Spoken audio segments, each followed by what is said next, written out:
Welcome to this House of Wrestling exclusive interview. It's me, Nick Hausman. Come on in, sit by the fireside today in the living room of the house, covered in scars. He just recently finished bleeding. God, he's a nightmare to the custodians inside of hotels. It's Sam Adonis. Sam, thank you very much for taking some time out. Thank you for having me. I'm a bit surprised. It's weird because I've never really been too much into the hardcore wrestling scene. I've never really cared to be a death match guy. I've never really wanted to do hardcore wrestling. And I've actually, made most of my name in Mexico. I never in a million years would have decided, would have realized that leveling up in Mexico would include so much violence. And frankly, I'm kind of tired of it because it sucks. It hurts. I'm aching all the time.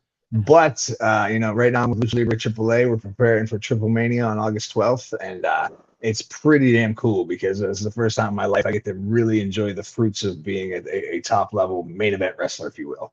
And it comes with a lot more down there in Mexico than it does up here in the USA. Oh, my God. I don't know. Dude, so, yeah, let's start there, I guess. I was going to kind of meander our way to it. But, buddy, I worry about you these days. I'm watching these GIFs and videos and matches come across my social media feed. You're bleeding from your back. You're bleeding from your head, your shoulders, your chest. You're going through broken glass. And then I saw you weren't doing anything deathmatch. You just hit a 450 and separated your shoulder, it looks like, as well. Yeah, that was this past Friday night. I think it was just a little bit of wear and tear. I've been so busy, and it's kind of cool because, it's like literally this is the first time in my life I don't even have time to to be anything other than Sam Adonis. I'm on the road 24/7 and just spending nights in hotels and flights. And I recently just relocated to Dallas so I could be closer to Mexico City, which is nice. But it's really, really cool because I'm a big fan of the wrestling business in the past and the stories and everything.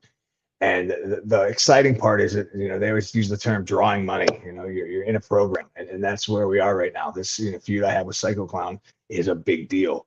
And, a lot of the American scene is very, kind of underground. A lot of it's more internet based, whereas Mexico, Lucha Libre is still very mainstream, big TV numbers each week. And, we've reached a point now where, I'm walking down the streets and people are shouting my name from across the street, Sam Adonis. Well, I hear people whispering behind me, oh, there's Sam Adonis right there. So it's a good with the bad, there's a lot to it. It's hard work, but, I've had 15 years as a wrestler, and it seems like it is, kind of finally reaching to the level where I want it to be. It's very gratifying to know that, it might not be in a different country, but it is. I'm being respected and given my due for the work that I have put in. Yeah, when I worked with you at Warrior Wrestling, I remember talking with you about how you enjoyed working there because they actually, kind of tried to tell a story with you, a program over several shows, which is something you don't always get on the independent scene. But here now, man, big platform like AAA, getting, like you said, to work with one of the top stars, arguably like maybe getting close to ever down in Mexico right now in Psycho Clown. Talk a little bit about how you guys were originally paired together and what it's been like finding that chemistry with Psycho Clown. So we actually did a wrestling in Paterson, New Jersey, right towards the end of the pandemic. And I actually worked a program with his father-in-law, Negro Casas, back in 2017. And I just learned an insane amount. I mean, Negro Casas is one of the biggest, best in-ring technical wrestlers ever come out of Mexico. And I dare say one of the top 20 or 30 in history, anywhere in the world. And I worked with him often. So, we never met each other. We didn't know each other, Psycho Clown and myself. But we had a match in Paterson, New Jersey. Camden, New Jersey. And in that moment, we both kind of were like, there's something here, isn't there? It was kind of one of those, that was eerily good. Eerily, there was way too much chemistry there. A couple months later, we had another match in Dallas, Texas, and that one had the Mexican news media involved, the Mas Lucha, which is a big lucha media service down there, and that really shot it into the eyes of the Mexican public. And everybody, I had been gone for about 3 years, and everybody's thinking, man, wow, I didn't know Sam Adonis could do this kind of match. I didn't know he was a fighter. He does very, classic style. So that eventually led to me getting opportunity with AAA. And for the better part of 2 years now, I've basically been married to Psycho Clown across the country, across two countries, I've been everywhere up and down the United States, all through Mexico. And I've easily had 50 or 60 matches against the guy. And, the cool thing is it, it's kind of taken on a life of its own. I think now, especially looking back, I think we've made our mark in history. I think, no matter what, if I were to stop wrestling here today and never have another match, I think, people will be able to remember, oh, hey, do you remember when Sam Adonis and Psycho 5 had their feud? So, that's pretty amazing.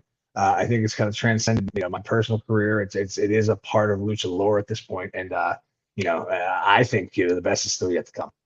Oh man! And so you and Psycho Clown, like you said, you've been all over the place with each other. Now Konnan is the booker down at AAA. How has it been kind of working with him and Psycho Clown and kind of just the general creative down at AAA to kind of keep things moving, because you guys have been working together for so long, I guess. Konnan is one of my favorite people on earth to be around. He's very, very intimidating, and in the best possible way.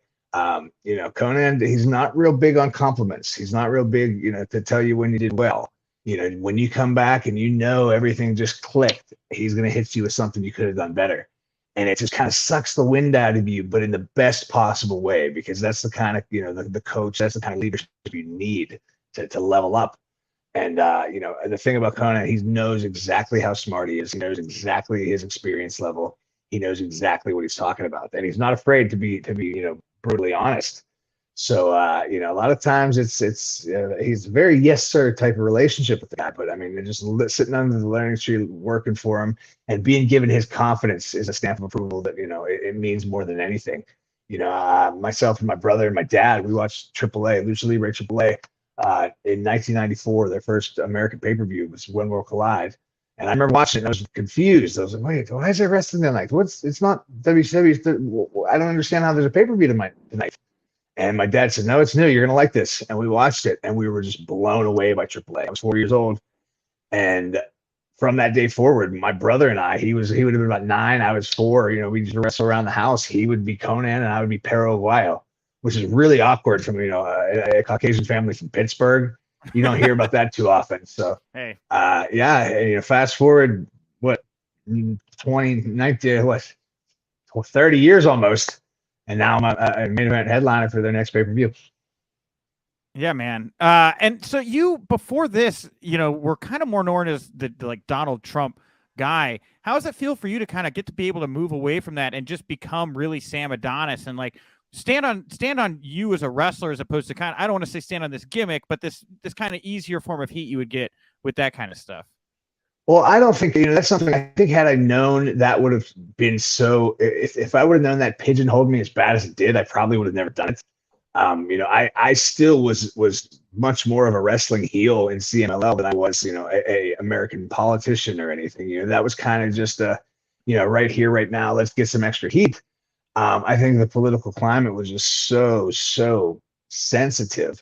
I think there's a lot of people that have kind of pigeonholed me and just disliked me personally because I, went that route.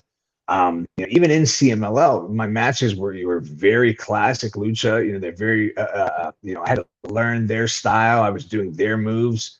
So if you watch the body of work, there's nothing about that says, oh, hey, he's a American style. It was very. I learned it, but people were so much more focused on the character than they were the body of work. So I think a lot of people might have undermined my ability and what I've done in Mexico as a performer, and basically kind of justify it. Oh, well, he was only there because he did that stupid gimmick that was controversial. And that kind of bums me out because, that anybody that knows anything about Mexican wrestling, there's no he's only there when it comes to CMLL. That's one of the hardest, most difficult wrestling companies on earth. You have to do, these practices twice a week that will just drop your average man. I'd say about, honestly, 3 to 5% of all active pro wrestlers could do one of those classes because they were just so complex, so difficult. And most people don't love wrestling as much as they say they do. So they, go once and never go back. But, that time at CMLL gave me credibility, so much so that AAA never really saw me as your average American wrestler. They saw me as a CMLL wrestler. Because that backbone that it gave me is like, again, AAA can bring in Jeff Jarrett and Sting and everybody, RBD, great American wrestlers, but they see them as great American wrestlers. They're never going to ask them to do some of the stuff that I've had to do because of the inner workings and the techniques of what Mexican wrestling is. So that's given me credibility and given me much more of a backbone and honestly let me become a bigger star in AAA. Well, I know that you worked on another project. I forget the name of it. It was the big, well produced thing. It was going to bring Lucha Libre to the States. What am I thinking of? What do we talk about here? What was that? Heroes of Lucha Libre. I liked that show too. It was very well done. By the way, is there any update on that or no? Is it done? I have not heard anything about 3 years, so that would have been cool. I mean, I ended up falling into a production role in that. So I was basically, I'm probably in the Eric Bischoff role by the last set of tapings where I was running around backstage with a headset on, telling everyone what to do and not worrying about my own match. So I think had that stuck around, I probably would have been damn near retired by now, just eating tacos and selling TV across the country. But we shifted gears, and that also gave me a little bit of credibility with AAA because some of the guys that are now in the AAA office were part of those teams, and their first introduction to me was more as a backstage capacity. And it's kind of just, a lot of people, a big issue of mine is I don't think a lot of people don't know my depth. They don't know my history, where I've come from, where I've been. I've bounced around too much for anybody to really get to know me. So, I'd spend 2 years here, 2 years there. And by the time I've never really created one perception amongst a certain amount of people. So every time, I do something new, it's, oh, I didn't know you could do that. Oh, I didn't know you could do that. And right now, I think this last 3 years, especially coming off the pandemic, I feel like I've had my feet on the ground I have more stability than I ever have. And it almost feels like everything's kind of catching up rapidly. It seems like if you're fast forwarding 15 years of work over a course of a couple of months, the fans are coming, the people that, wow, we didn't know this guy was exist. It's almost like a finished product because, there's so much wrestling out there that unless you are watching, what's specific to you, you might not see what else is out there. So like, a guy like me, if you're not in England in 2011 and 12 watching All-Star Wrestling, you have no idea who I am. So right now, it's AAA in a good position. We have eyes on us worldwide. It's cool because the talent from AAA is doing Impact, AEW. They're everywhere. So they might be able to come to, bring a few eyes to the TripleMania pay-per-views. And somebody that might never have seen me because who's this guy? I've never heard of him. Damn, it's funny because now everybody, the people everybody asks me is when are you coming to WWE? When are you coming to AEW? How is that a question? It's like, it's not, if it was that choice, if it was somebody's choice, I think everybody be there already. I'm just happy to be in this position I am. I think, I'm proud to represent AAA. And I think more than anything, it's taken a lot longer for me to get my piece of the pie, but I've ended with a much bigger piece of the pie. A lot of people see signing somewhere as a big break or getting their main, this big match as their opportunity. And very, very few positions in professional wrestling come with actual mainstream attention and mainstream status. And, as far as that goes, it's a blessing because Mexico City is pretty damn hot right now. Well, the reason I kind of, and you set this up, this what I want to talk about even better than I could have possibly imagined was I've talked to Konnan here recently on the air, and he has big plans for AAA, or at least he talks like he does.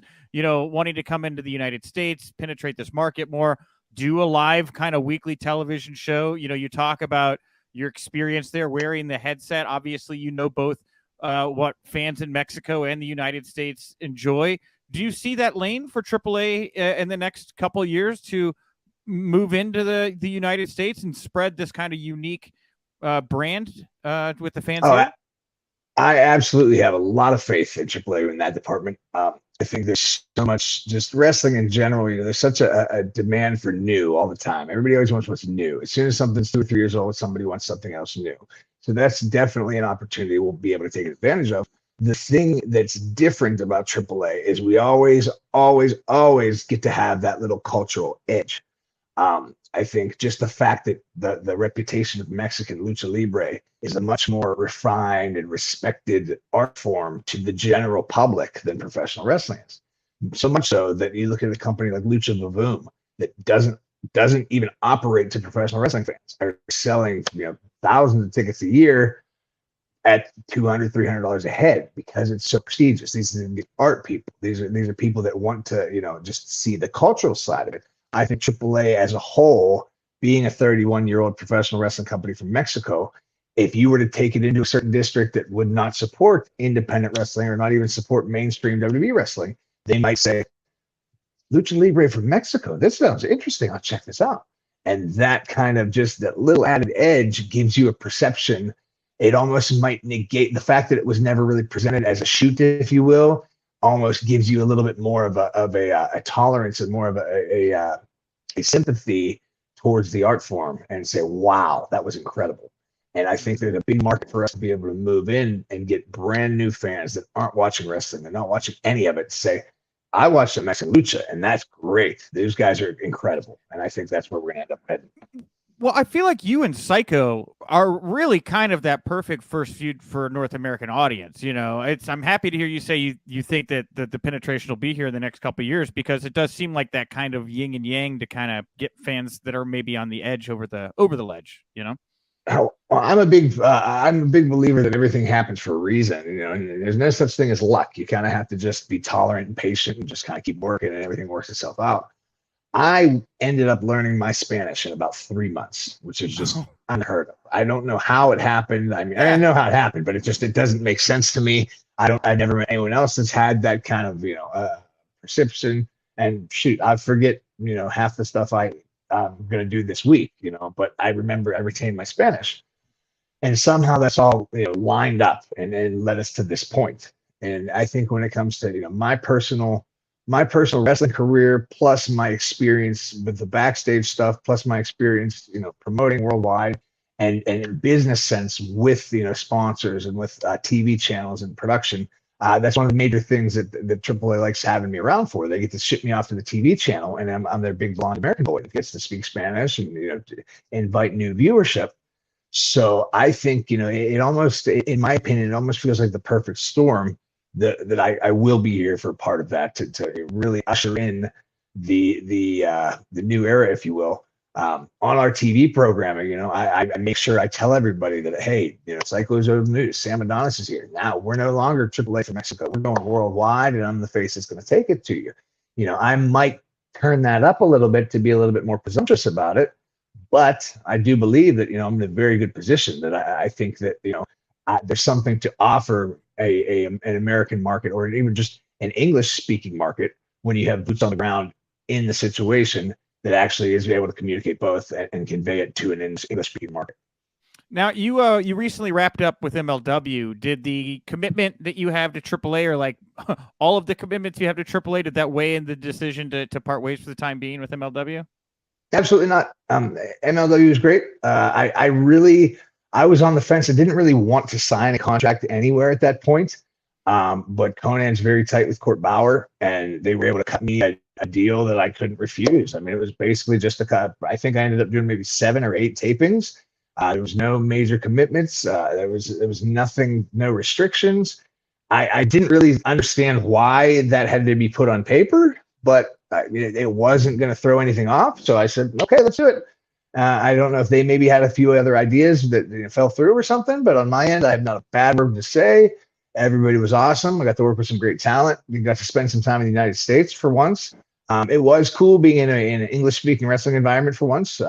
It's funny because I'm definitely not really known for being for having the capabilities on the microphone as I do, and I really do. It's when I get a microphone. I mean, it's probably where I thrive the most, even in Spanish.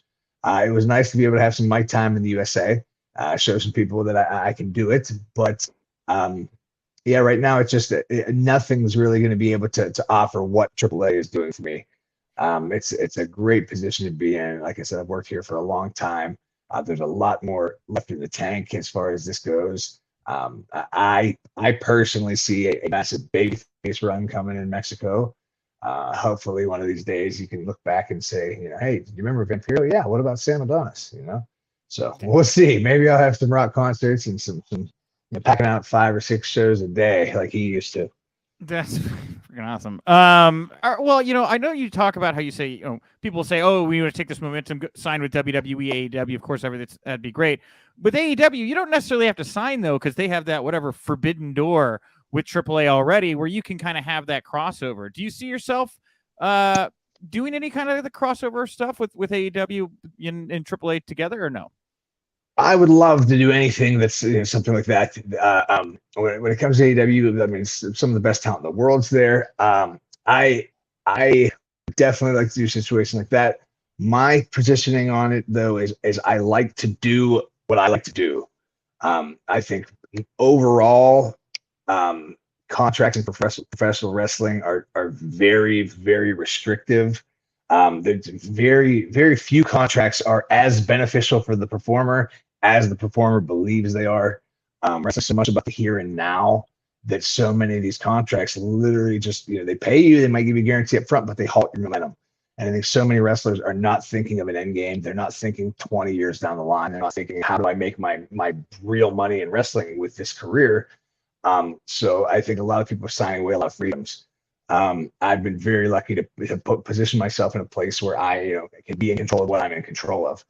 And I think I'm a little bit beyond the hey, I want to wrestle this guy for the sake of the match. My objectives in wrestling are a lot different than most wrestlers now. I want to see how is this going to benefit my career? How is this going to benefit my future? So I would definitely like to position myself. I would be more than happy to work with AEW or WWE in any capacity. But I honestly can say I'm happy. And that's really, really hard here because so many wrestlers are always wanting more. And this is really a position where it's like, man, it's everything is the way, that I wanted it to be. And I'm in control. There's no, oh, hey, well, what about this? Hey, I need to worry about this. So I don't know. I think I'm going to take it as it comes. I think it needs to be, there's got to be a reason for it. I think there's so much going on in AEW right now that I think that they probably are only looking internally. I can't imagine, anything's going to, if I don't think Tony Khan is going to spend 3.5 hours watching TripleMania on August 12th. I just don't see it happening. The guy is producing 90 hours of TV a week. So I don't know, man. He's a Terminator, man. He just consumes wrestling, I don't know anything about him. I'm sure he's a great guy, but I'm just, I think they have their things going on. But on the bright side, there's a saying in wrestling that new never goes out of style, and that's a good thing. Especially when it comes to somebody like me that with this experience and with this high level of, of work, I think, eventually somewhere down the line, there's going to be that who else is out there? Who's else is out there? What's next? What's new for the American audience? Well, there's Sam Adonis, and then it's, that's when the experience comes into play. Being 6'4", being 240, being able to talk, being able to work with, being able to do hardcore, being time in Japan, being able to do everything with everyone, even if it were to be a new situation in the United States. Anywhere I go at this point, it's almost debuting as a finished product, and I think that gives that puts the world at my fingertips. Last question. What do you think about what happened with Don Callis getting attacked after TripleMania? Were you part of the working over of the security guard afterwards or no? So I wasn't there. I didn't see it. I saw it done after my match for about 2 minutes. I was covered in blood from head to toe, so I had to go get some stitches in my back. And I didn't get to catch up with him. Oh, it was bad. I mean, it was so gross. I don't even know what to ask about it. Anyway, go ahead. Yeah, it wasn't fun. I'll just leave it at that. But I ended up, I planned on catching up with him afterwards. From what I understand, it seemed like there was a few miscommunications with the security guards and the production staff, and some other security guards decided to get involved, and there was people that shouldn't have been there. So everybody feels terrible about it. Don's so respected in that locker room. It's respected amongst everybody in Mexico. I wish it didn't happen, and I'm sure they've already made amends best they could, but it was just unfortunate. I just didn't get to see any of it. Yeah, I just don't know how to frame the question. Like, oh, what's that like, falling through glass and bleeding everywhere? Do you feel like you're close to death when you're bleeding that much, Sam? Well, honestly, to be fair, as it was happening, I was pissed off. I was like, because our production staff, AAA is just, it's like the mystery box. Reach into the box and see what you can pull out. I had no idea glass was going to be involved in the match. Didn't plan on it. My 2 rules in wrestling: no glass, no fire. So they're too unpredictable. Don't want to mess with that. We're fighting on the outside of the ring. We end up back in the ring, and I see a sheet of glass out of the corner of my eye. And what the hell? What?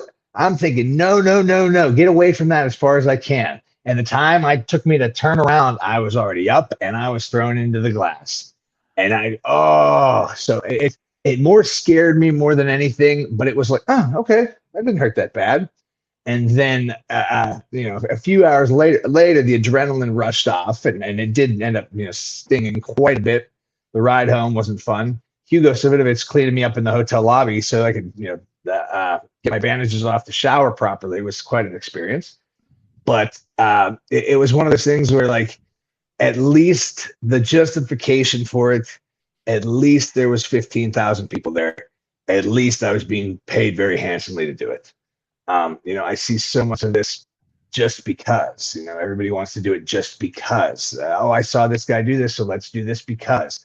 And if you're going to do it, at least it was TripleMania. It was a huge show. It was, it was a very, I'm not going to look for it to happen again. I'm not going to, hey, that's my new thing. I'm a deathmatch guy. Get the hell out of here with that.